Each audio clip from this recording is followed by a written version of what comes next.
Olá, pessoal, tudo bem com vocês? Sejam bem-vindos a mais uma aula de Biologia Animal.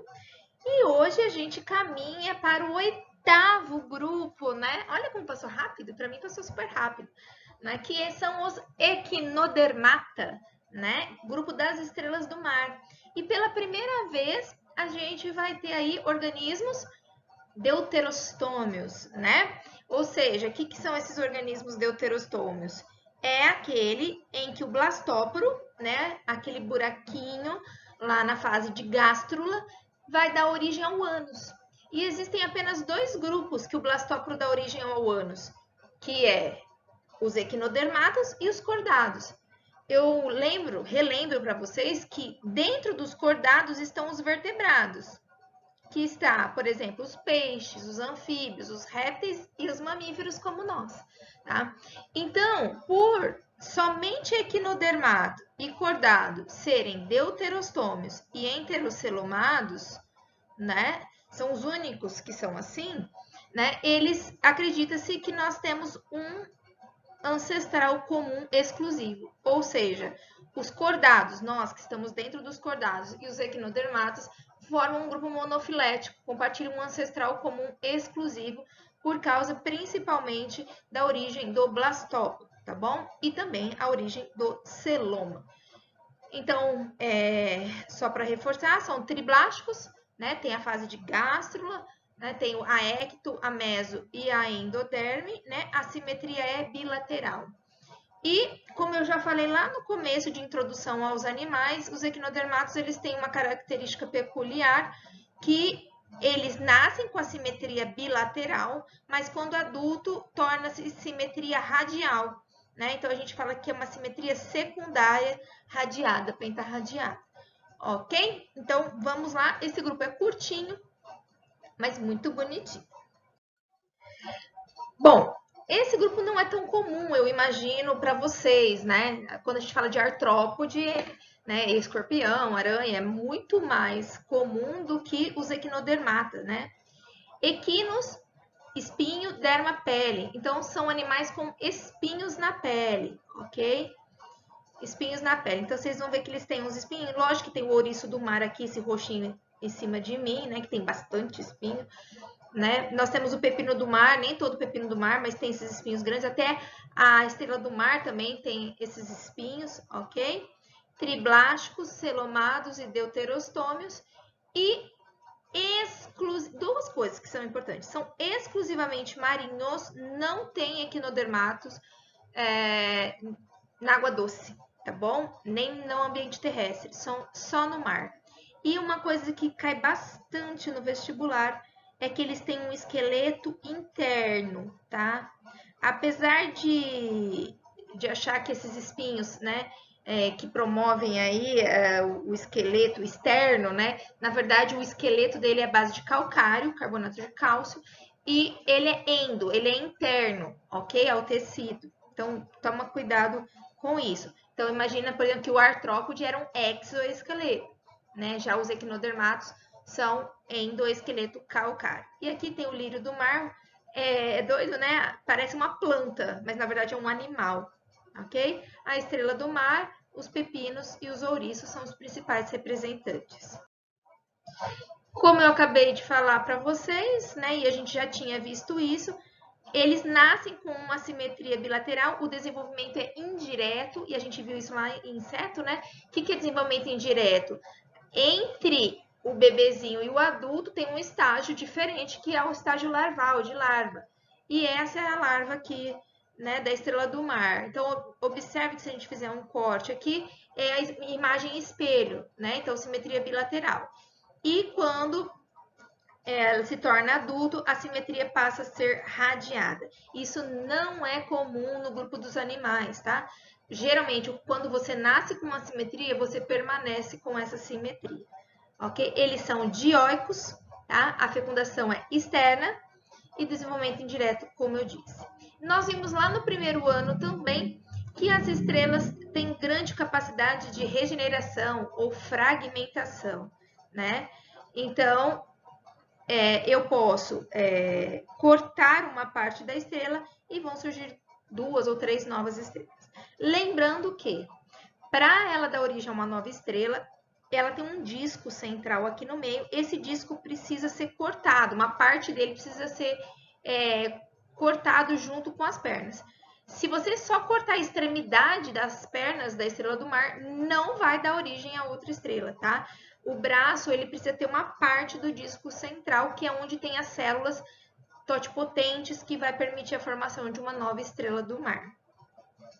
Tem até um caso que a estrela do mar ela é carnívora, ela é devoradora. Eu vou postar depois para vocês um vídeo no YouTube, vou deixar no mudo para vocês assistirem. É bem legal, né? Como que elas digerem, elas são super hardcore, viu? Elas não são boazinhas, não.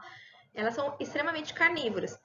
E muitos pescadores pescam mexilhões, mariscos, né? E elas adoram o marisco. Então, o que eles faziam?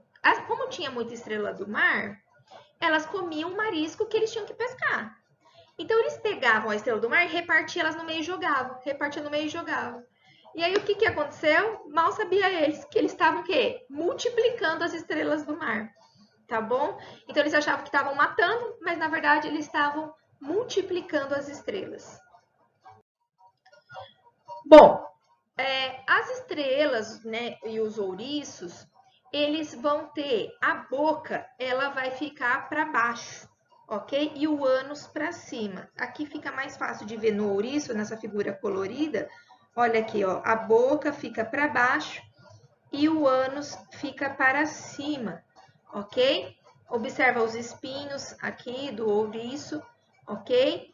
O sistema ambulacrário que nós vamos ver daqui a pouco, lanterna de Aristóteles, que é característico desse grupo do ouriço, que é comum também cair no vestibular, a gente vai falar daqui a pouquinho, tá bom? O que eu quero dizer? Que aqui na estrela e no ouriço, a região oral, ela fica para baixo, né? Fica na terra, e o ânus fica para cima, ok? Então, quando você está vendo a estrela do mar e o ouriço, você está vendo o bumbum, brincadeira, está vendo o ânus, tá? Porque a boca fica na parte de baixo, tá?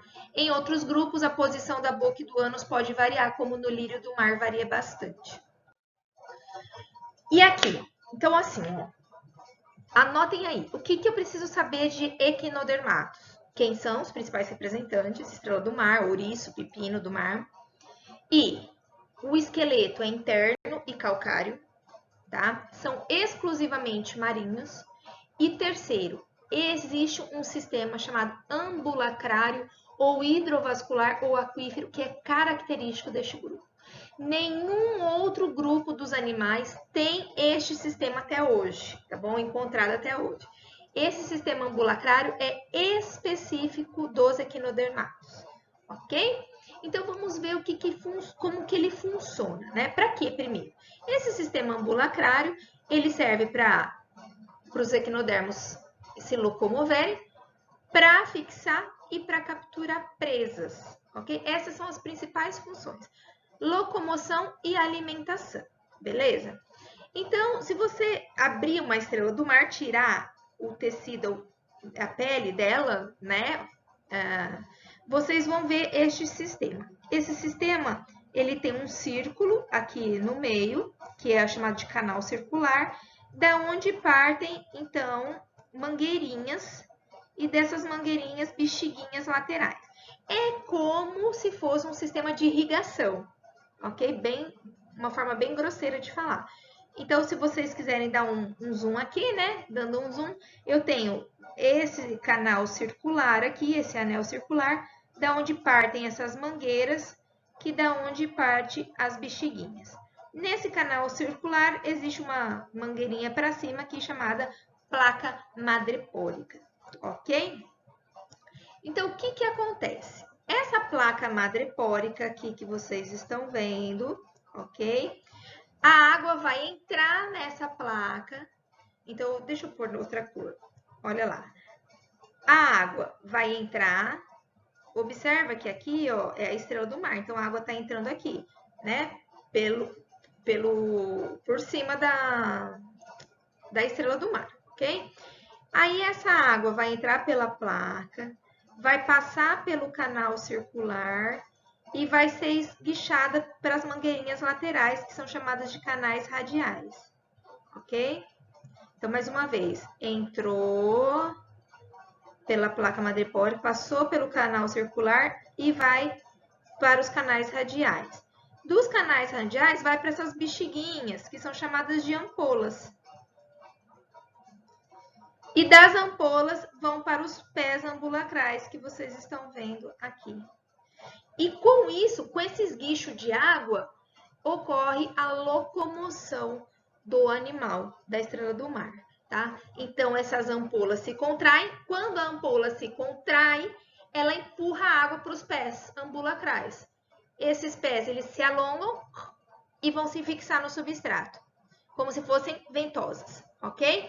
Aí, os pés sofrem contração, empurra a água para a ampola e se distende, os pés se retraem. Então, fixa e desfixa, fixa e desfixa.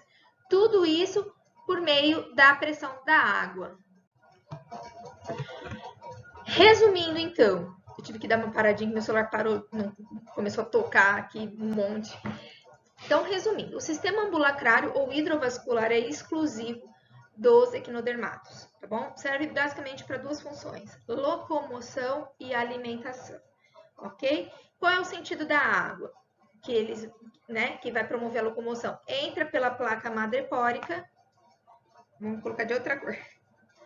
Entra pela placa madrepórica, caminha para o canal circular vai para os canais radiais, para a ampola, pressiona a água, eles se fixam com os pés ambulacrais. Nesse vídeo que eu vou colocar para vocês assistirem, é super legal, dá para ver direitinho como esses pés funcionam, ok? E eles auxiliam também na alimentação. E aí, então, eles funcionam como se fossem ventosas com os esguichos de água. No corpinho dos equinodermatos, existem outras projeções que auxiliam, além dos pés ambulacrais, tá bom? Deixa eu trocar já de cor aqui.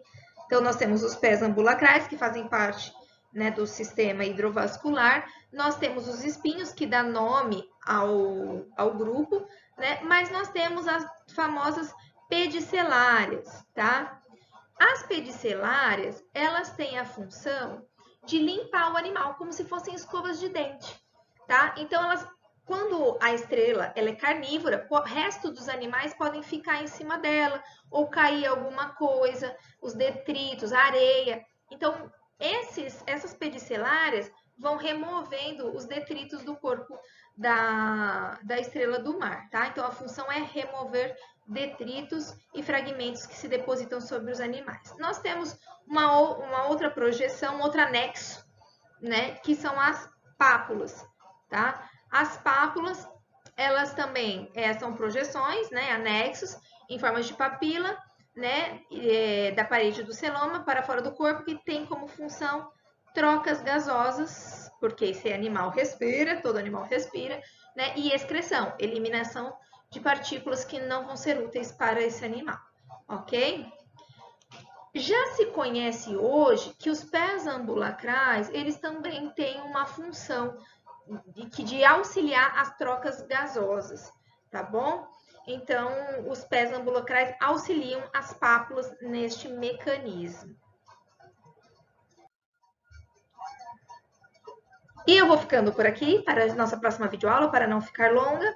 E a gente já está acabando, a gente só vai passar para os principais grupos dos equinodermatos, tá? Mas eu vou deixar para a próxima videoaula. Um beijo e até a próxima.